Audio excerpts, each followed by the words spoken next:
Process shouldn't be complicated. Process should be simple and should help you get to the result.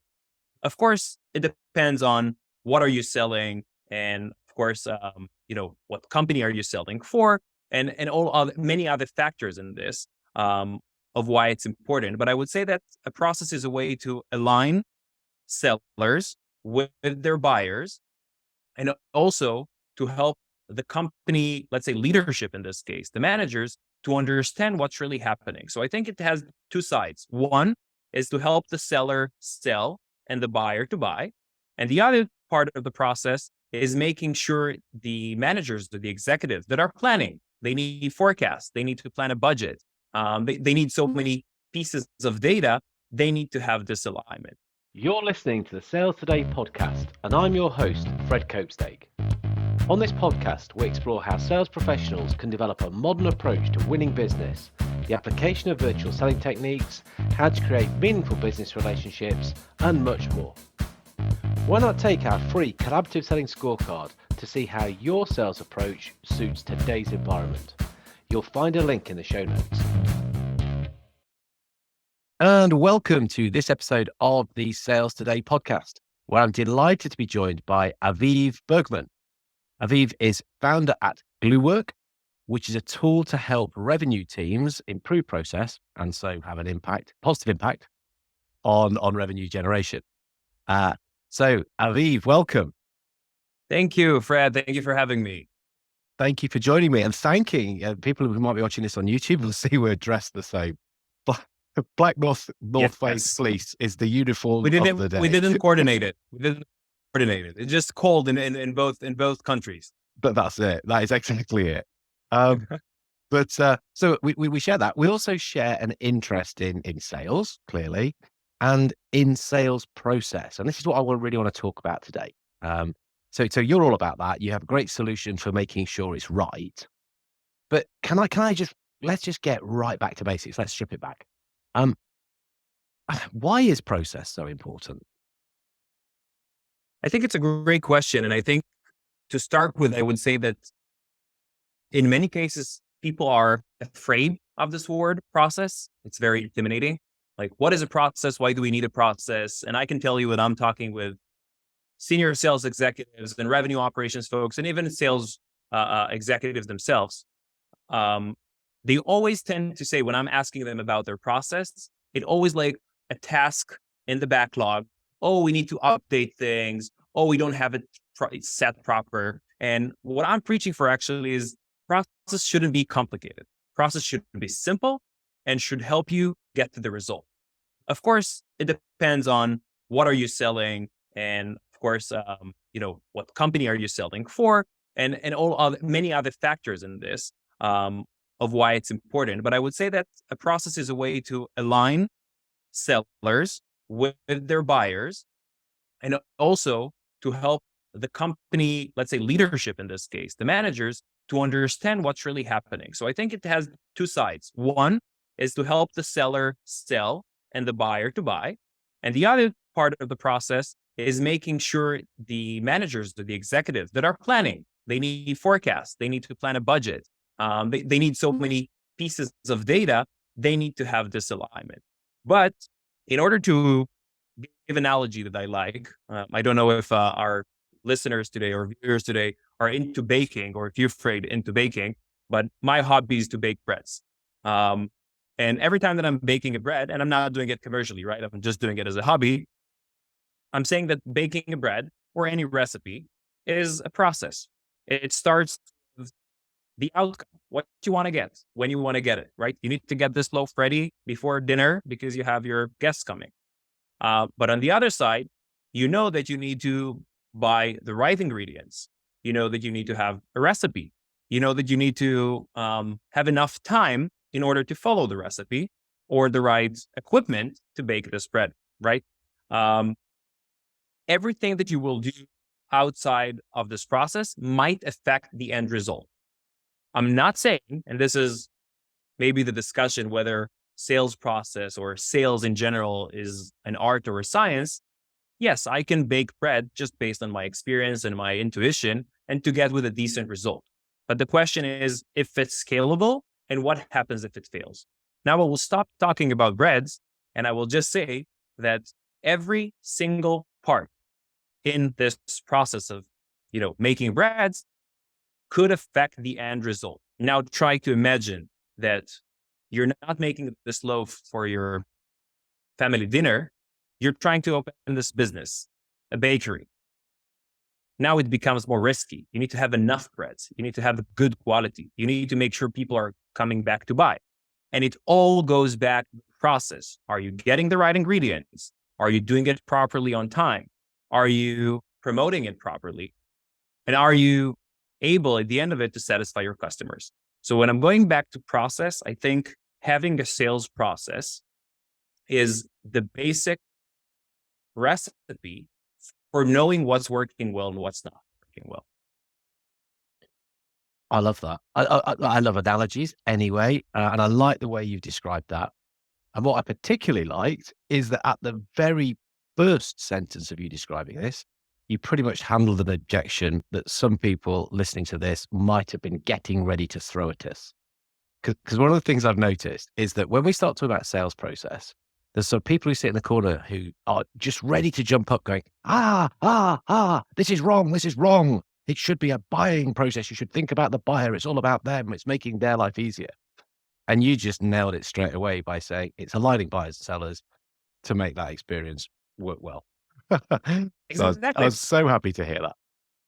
Exactly. And again, I do think that back to my first comment here, many people are concerned about processes or thinking that processes are here to interrupt them, to interfere them in their job. Why do I need this? Why do I need to put the data in the CRM? Why do I need to follow the exact rules of this? I have my own unique way of doing it. And for some extent, it might be true. It might be true. But the challenges are starting again when you're trying to do things at scale. Or for example, if you're bringing, one of the most repetitive use cases that we see among our customers is trying to increase ramp up time of sellers. A new seller is joining the company. Ramp up time could be up to 6 months. How can you help the seller succeed? And I think when you flip it and say the process is not here to bother you, it's here to help you. If you would follow the process, if you would have the fundamentals of following the right process, you will be able to succeed. This is one of the most ancient discussions that I had as a sales operation and revenue operations person in companies, that I was talking with sellers and telling them, hey, Fred, you need to follow this process. You didn't do that. You didn't do that. And the answer that they would give me is, why? Why should I do it? And I always wanted to say, or I would say, Fred, the worst answer, not just for a seller, for every manager, employee relationship, is because I said so. Bad process. This is a bad process. I should be able to back it up by saying, if you would do this activity, if you would do this on time, if you would follow this process, you are increasing your chances of winning. And I should be honest with myself, or leadership should be honest with themselves by asking, if this specific process is not helping my sellers to sell, if I'm asking them to do this specific activity, although it's not showing any impact, let's remove it.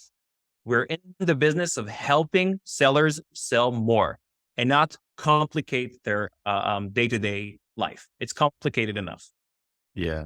No, I was giggling when you said, because I said so. I mean, your mind immediately goes back to a parent-child relationship, doesn't it? Where, it's like, that's not going to be helpful in a professional workplace, is it? But then I love that it's going to increase your chances of winning. And if you can't honestly say that hand on heart, it's like, well, why the hell are we doing it? So we need to be confident. But yeah, I've always been mystified by the salespeople who I've got my own way of doing it, my unique way. Well, A, tell us what it is, because it could be better. Well, then we will all do it. So we'll model that process. Or B, it's like, well, we've got a way, we've worked it out. Having systems, having tried and tested methods. Look at any elite performance, military, sport, whatever. They have plans, processes, frameworks. I mean, you can use whatever word, really. There's ways of doing it because we know it works, because we've studied it. But still people want to reinvent the wheel, don't they? And I think it's also, there isn't one sales process that fits everybody. Process is a very dynamic thing. And it's related to many factors in the company, in the buyer persona, in the customers that you're trying to sell to. So the process should be different. And a successful seller could have great skills of selling. And if he's doing it right, you said it perfectly. As a company, I want to know what's your secret sauce. I want to know what are the things that you are doing so I can replicate it. And this is why I want you to follow the process. And by the way, Fred, I can say two types of sales leaders. That those who are saying, I want my sellers to sell, don't bother them. I don't want to collect data. I don't want them to follow a process. If they manage to hit the quota, it's perfect. But I also met a lot of others, and I think today it's even the majority, that are saying, I prefer my sellers to close 10% or 20% less deals, but I prefer them working according to a process so I can learn from and know how to replicate it. Because the power of replicating the skills and the activities that the top performer is doing is a high value asset for every company that is looking to scale. It's stuff that you would probably quite happily go and pay external people to come and tell you. You might well have it sat there. In the company, you're already paying it. You're doing it. I, I think quite a few times the sellers who are saying, I've got my own way, when you then try and interrogate them to find out, is they can't actually explain it. And that's because they don't know. Either because they are natural. I'm not sure about natural salespeople. I think it's just because they're probably a little bit lucky and they've stumbled across a couple of things that have happened to work and they probably didn't even know what they were and they've been successful as it. And I don't know, maybe I'm a bit cynical in my old age. I don't know. What's your thoughts on that? I would tell you actually a funny story that happened to me early in my career. I was a sales ops guy, and and I guess if we have sellers watching or listening to this, they would probably resonate. This annoying sales ops guy that is running after them and chasing after them and asking them to put information into the CRM and let us know what's happening. Because the reason that I wanted this is because I need to build, good report or a good dashboard because we have an important board meeting tomorrow. We have an important leadership meeting tomorrow, and I need to have the right data. And I remember one seller, he was a very successful seller. Nobody knew how or why. We just knew he's the top performer. And I was begging him to try to put some of the information into the Salesforce just so we can know what's happening. And we're talking pre-COVID. So not everything was a digital interaction like on Zoom or with calendar invites. So what I did, I just joined him for a week. I didn't leave him. I told him, for this week, I am your PA. I'm coming with you to all of your meetings. I will drive your car if needed. I will join all the dinners that you're doing, but I want to understand how you do it. And I managed to find few patterns, not everything. He was a very nice person with very good social skills. Basically, he can sell anything, really. But I did manage to find few patterns that I could replicate. One of them, for example, was the email that he's sending after an important meeting. So I remember one day I sat with him. It was very late in the office. And, it's already the time that everybody's going home. And he said, I'm working on something. And I asked him, well, what you're doing now? I want to join you because what you're doing now is sales, right? And he said, listen, I had 2 meetings today. I'm now sitting to write each one of those customers an email. Now, it's not the basic thank you email. Thank you for your time. Hope to see you next time. Let's book the next meeting. Not those robotic emails. It was a comprehensive analysis of the meeting. And I can tell you the best summary that I ever read, because I could feel, everybody that reads this summary could feel that he was in this meeting, literally. And I said, guys, I think I'm on something. Today, we're asking our sellers to send a follow-up email, right? Because you want to keep the deal forward. Make sure you're touching the opportunity every 2 weeks. Don't lose communication with the customer.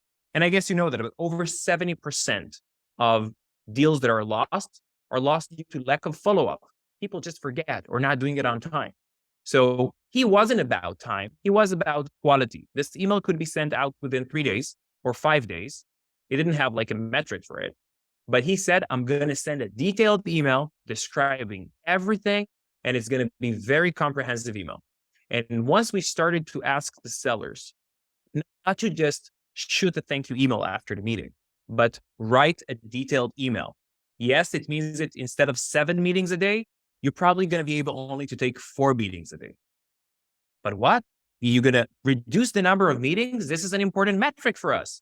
No, you can do more sales with less meetings if you're doing the right thing. And doing the right thing was to write a good email. And this is, Fred, part of a process. It's not just checkbox. Email sent is I sent a good email. Yeah. No, I'm with you on that. I'm with you on all of that. So many good things about that. You said everybody feels as though they're in the meeting. Everybody. Well, that's just that person and the customer. Yeah. But it's such a good email. They're sending it to other people saying, hey, boss, this is what we spoke about. You've done my work for me. Thank you. Boss says, hey, big boss, have a look at this stuff. This is what we need to do. Already, that's the equivalent of 2 more meetings. Contacts, significant contacts, whatever you want to call them. Gone so And we well. could have created, and we created out of those emails a template. Yeah. So if one new seller or a young seller is struggling with sending the right email, now he has a template. And this is part of the process. Send a templated email, make sure those things are mentioned, and we could see the impact of this immediately, because customers were more engaged. Opportunities moved faster. You can get responses earlier. Customers did not, start ghosting you and disappeared because, they don't remember. It's memorable. And now there is a template and now everybody earns. And this is a process. Process could be as simple as when you have a meeting, make sure you're following up properly. This is a process. Yeah. I don't know. We might be going down a rabbit hole here, but it's just something that I'm thinking at the moment. There seems to be a fascination with meetings at the moment. Meetings. We need meetings. Aviv, get me more meetings. Lead gen, get me more meetings. I want meetings. And people are just, and look, I know it's important that we speak. Yes, we're humans. That's how it works. But people just want to be meeting all the time and just missing the point of doing other things which can have an equal or maybe more so, depending on what you're doing, impact. I don't know what your thoughts are on that. I would use another real life example that also happened to us with one of our customers. They did exactly what you just described. They had a dashboard with a KPI saying a number of meetings. This was their KPI. And I can talk for hours about leading versus lagging indicators, but number of meetings, in my opinion, doesn't tell you anything. What we have seen, or the process that we tried to follow for them, was that when a meeting happens, and this is all about process, right? When something happens, something else should happen. It's always like a waterfall of activities until you're getting a contract signed. And what happened with them is that after the meeting, they expected to see something on their CRM. If the meeting happened, a stage should be changed, right? You had the demo, probably a good demo. Now we need to move to negotiation. So we did very simple monitoring for them. When the meeting was completed, according to the date, now I'm expecting to see that the stage was changed. Now listen to this. In 1 month, they had 50 meetings. None of them was moved to the next stage, which obviously is a red flag. Now, let's understand, when leadership managers are looking at the dashboard, they see number of meetings. They're not looking for the outcome because they're happy with the number of meetings booked. But when we identify this gap, meetings are happening or booked, but I don't see the next step in the process, which is starting the negotiation or sending the contract or doing anything else, we understood there is a gap. We asked them, what's happening? In the beginning, they told us, no way, guys. Your system is doing something wrong. There is no way that we had 50 meetings and none of them converted into the next stage. So we started asking the people. They asked the people, we asked the people. And we found out that over half of those meetings at this specific month did not really happen. Not just did not happen, it was a no-show. Meeting was booked, nobody arrived. Now, my immediate question as a process guy that always running, trying to put off the next fire is, we have a no-show problem. People are not attending meetings. What are we trying to do with this? And we found out that for this company, nobody's trying to do anything with this. So the rep is getting a meeting booked from someone in the marketing team. He's joining the Zoom conversation. Nobody's showing up. He's going to the next meeting. He said, okay, I have a free hour now. I can do something else. Oh, no. But what I'm saying is, this person, this lead, you already spent money on getting him, on marketing campaigns, on scheduling efforts. He wanted to come to the meeting. The minimum that you can do is try to give him a call. Hey, Fred, we had a meeting booked for now. Do you want to reschedule? They weren't aware that they have a no-show problem. And this is because they looked on the number of meetings.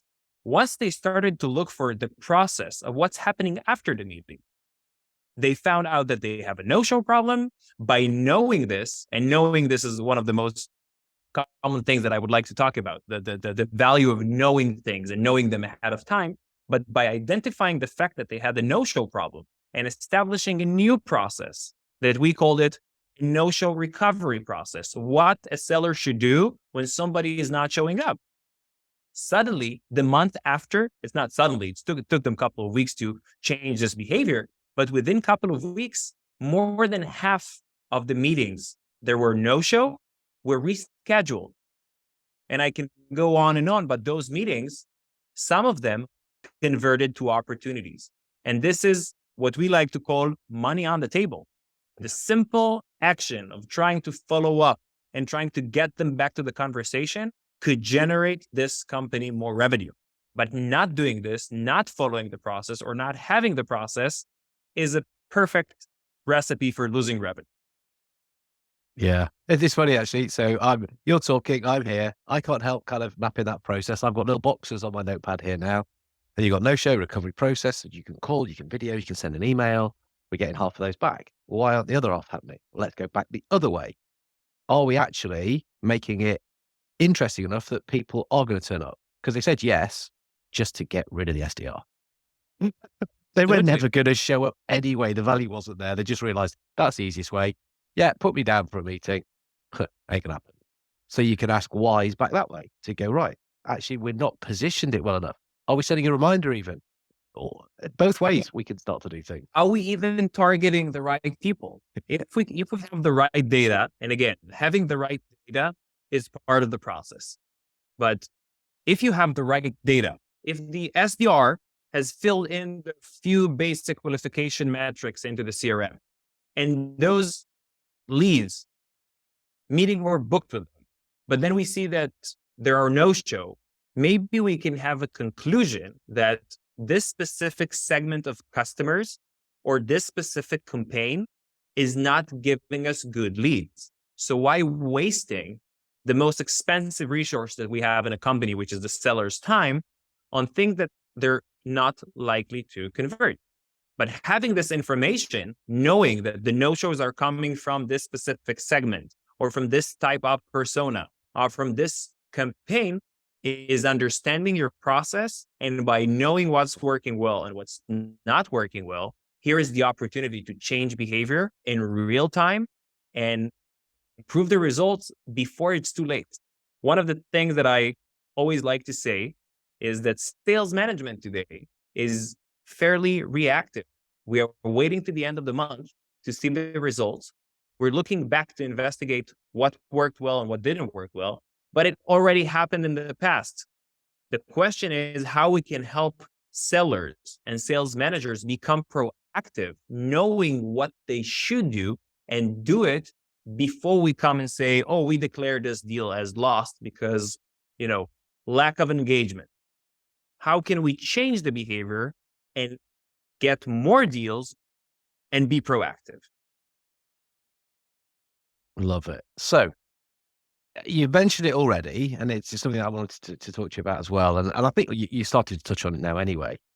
Sales and sales process, if you like, or just sales in general, as art or science. I mean, it's a discussion that's as old as the hills. I mean, any day on LinkedIn, there'll be, I don't know, dozens, hundreds, thousands of questions around that. But I want to ask you this because of the way that you're looking at things, and I think your take on it will be really interesting. I would say, first of all, it's both. There is But that's always the answer on LinkedIn as well. yeah, It depends. it has to be. Of course it is. Yeah. And it has so many factors involved into it. I think having the science part well structured can help you crack what is the art part of it, which means I will give you, let's take a best practice. I'm not sure that I'm accurate with the numbers, but I read recently an article showing stats of, sales statistics, and they're saying about like cold calls or cold emails. So the average amount of attempts that is needed in order to get someone on the call it varies between like 7 to 9. And yet most of the sellers are giving up after 2. So this is a question. I can tell you as a seller myself, after the third one, I feel not comfortable. I'm saying, okay, I'm nudging this guy. I'm sending too much messages. But the best practice is telling you 9. So the thing that I need to do, although it's against my art is like, I'm writing a good email. I'm a nice person. I'm finding the right people. So there is no reason for this guy not to pick the phone or take my LinkedIn message. But the minimum that I can do is to try to do more until I succeed. And if I would find that doing it in 5 times is the thing that works best for me based on data. So this is the part that I can change my art part and make it more science. Or for example, another real use case that we had with one of our customers. We've seen that their art is to try every week to do a follow-up with the customer, but every week on a different channel. 1 week is an email follow-up. 2nd week is a phone call. 3rd week is a LinkedIn. Eventually it works. And it worked for this specific seller. It wasn't part of the process of the company because the company wanted them to do email follow-up, something that they can track on the CRM, something that they can say, hey, I see that you didn't follow up with this customer for 2 weeks.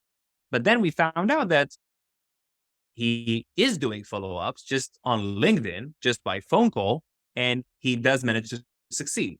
So he brought his art, he broke the process, he's still doing follow-ups, but now that we know that this methodology is working, it's again easy to replicate to the rest of the team. Hey team, don't just do 3 follow-ups on emails. Do 1 like this, 1 like this, 1 like this. And suddenly it's a combination of science and art. So I think, and again, with today's technology, there are a lot of tools that are trying to help on the art side. Call recording, other intelligence tools that help you to crack the personality of the seller. So many tools that should help you improve the art. So, but yet, if we're going back to the process, I think that even deciding, and again, let's go back to the simple use case of sending an email after a meeting. You can automate this, right? When the meeting ends, you can make sure your Zoom or your CRM is sending an automatic thank you email. But not automating this and making it personal, send a long, detailed email is a combination of art and science. The email should be sent, period. The next meeting should be booked, period. But the art part of it is how to write this email, is when to schedule this meeting. Yeah, no, I love that. That makes so much sense. I think there's probably too much where people go science. Oh, it needs to be 9. I'm going to send 10 then. And you say, you're sending 10? I'll send 11. Well, I'm going to send 12. And it's the same email. There's no art going on in it. We're just literally sort of going down that route where it's, okay, yeah, it's 9. I can see there's more, but let me just have a look at what I'm sending. Can I make that better at the same time? How can I, the last podcast So I did. The guest talked about how can I craft the message. I love that word. Yeah, to craft. That's an artistic term, isn't it? Crafting the bread that you're making. Go right back to the beginning. Yeah, rather Yeah. than starting churning out loads of loaves. Why? Because that's what I do, and I'm selling it commercially. No, they're still crafted. We're still looking at that handmade, that artisan way of operating. And whatever helps us do that, measuring things to then apply the art better makes so much sense. Oh, love it. No, it's just great thinking. So just, as we start to wrap up, your product, the thing that you've developed, can you explain that simply to us? I'm a simple guy. Don't give me too much science on this. In the most simple way, we are taking the company's process, not just a random playbook or best practices. We're taking the process that currently the company is doing. Okay. Because we believe that every company that is doing sales, they have some sort of process, period. And we are making sure that this process is being followed. Okay. It's important to say we're not a system that is coming to, chase after the reps and telling them you're not doing what you're doing. The reason that we're following, that we're tracking the process to make sure that people are following the process is in order to measure, A, does this process work? B, does this process impact the results? Because I can tell you that most of the processes that we are tracking, half of them are happening perfectly and half of them are not happening at all on the same process. So again, if we would take an example, after a meeting, you need to send an email. So when we're looking at one company, half of their reps are sending emails. Half of them are not sending emails. Our system is not trying to tell the people that are not sending the emails, it's bad, you need to send an email. What we are doing is to see if the people that did send the email on time managed to convert better, to get better results. So we can know that this is the right process. And I can tell you, it happened to us more than once that people followed the perfect process. Everything was perfect. And yet the results were not achieved, which means your people are great. Your process is not. So they are actually doing what they're told. yes, Except what you're telling them to do isn't working. And I mean, emails is probably a bad example, but we do the meeting, we send the email. It's having no impact whatsoever. In fact, it's causing damage. I mean, I suspect that won't be the case, but it's like, why are we doing it? Let's stop it. Let's do something else. Let's send a video. Let's have another phone call. Let's do something, but not that, because it's not working. Yeah, exactly. Like so the purpose of what we are doing is to help sales managers understand what's really happening in their process without asking the questions, without hey, Fred, what's happening with your pipeline?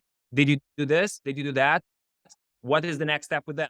If this is the process, you're able to see what's really happening in the process. And I think what makes it very special is that we believe, and we now also know it, that following a process and making sure a process is adhered is a guarantee for success. So now that you know that those activities must happen or should happen and they're not happening, by knowing them in real time, you can help the seller take an action. And if you remember, we discussed earlier the coming to a seller and telling them because I said so. Now this thing is dead, because what we're saying, I would come to you and I would say, Fred, you need to do this, this, and that because it's going to help you succeed. Why? Because I saw how your peers and your colleagues did the same thing for the same kind of prospect and they managed to succeed. Which a good salesperson knows is a very compelling argument. Social proof every time. I didn't hear the last sentence. You were frozen to me. A good salesperson. I just said a good salesperson knows that makes a lot of sense because social proof is very strong. And if my buddy's doing it and they're doing better than me, well, I don't like that. I want to do just. I just want to help them sell more and be more efficient.